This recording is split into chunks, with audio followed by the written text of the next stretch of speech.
कह रही हैं कि राज्यपाल को ही भाजपा ने अपॉइंट किया है रोज रोज हमें परेशान करने के लिए। राज्य तो सरकार में कोई अच्छी बात दिखती ही नहीं है। उनको संविधान ही मालूम नहीं। भाजपा सरकार होगी तो भाजपा सरकार ही तो राज्यपाल अपॉइंट करेंगी, तृणमूल कांग्रेस थोड़ी ना करेगी। हम ही तो करेंगे, कौन करेगा? हमें ही करना है।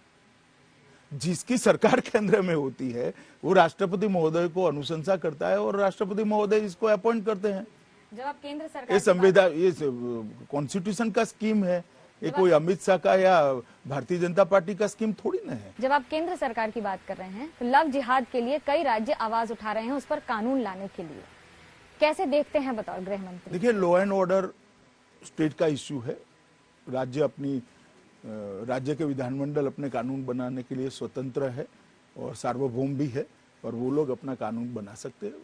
और जो राज्य बनाते हैं उन्होंने संविधान के दायरे में बनाना चाहिए। मैं मानता हूं कि काफी सारे राज्य इसमें आ गए हैं। संविधान के दायरे में रह के कानून का एक कदम 370 धारा हटाना भी था।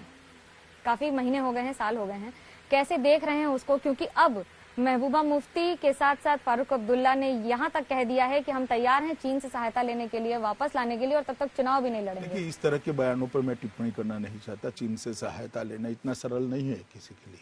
परंतु मैं इतना कहना चाहता हूं, देश भर की जनता और जम्मू कश्मीर की जनता धारा 370 हटने से खुश है, संतुष्ट है। और जो दावे करते थे कि हो जाएगा, वो हो जाएगा, इतने लोग मारे जाएंगे, कुछ नहीं हुआ जी।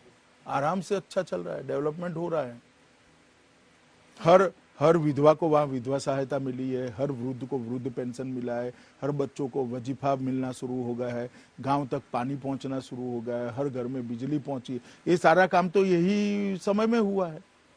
और पंचायत के चुनाव हो रहे। 70 साल से लोगों को पंचायत के चुनाव कराने का अधिकार ही नहीं था। ये अधिकार उनको नहीं मिला था। देश भर में 73 और 74 अमेंडमेंट आ गया, मगर कश्मीर में नहीं लगा था। हमने लगा दिया। सारे पंचायत के चुनाव हो गए। अब जिला पंचायत के भी चुनाव नवंबर 22 तक हो जाएंगे। चीन की सीमा पर भारत के साथ स्थिति है क्या? गृह मंत्री से ये सवाल। बहुत अच्छी है। मैं इतना ही कहना चाहता हूं, भारत की 1 इंच भी भूमि पर कोई कब्जा नहीं कर सकता।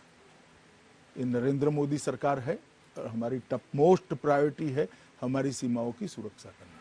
भारत के एक पड़ोसी हैं पाकिस्तान, जिन्होंने खुद ही कहा कि हाँ, हमने ये हमला किया है जिसकी जिम्मेदारी भी ले ली। क्या कहेंगे आप उस पर?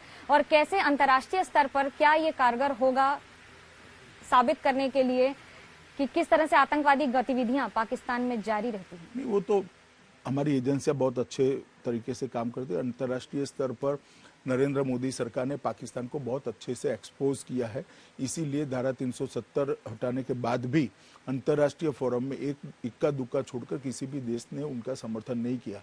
जहां तक उनके बयान का सवाल है, मैं ऐसी तू में पढ़ना नहीं चाहता। हमारा लक्ष्य सीमाओं की सुरक्षा और जम्मू कश्मीर में विकास है।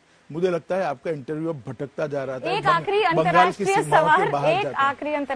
सवाल, जो बाइडेन के आने से भारत और अमेरिका के रिश्तों पर क्या असर पड़ेगा?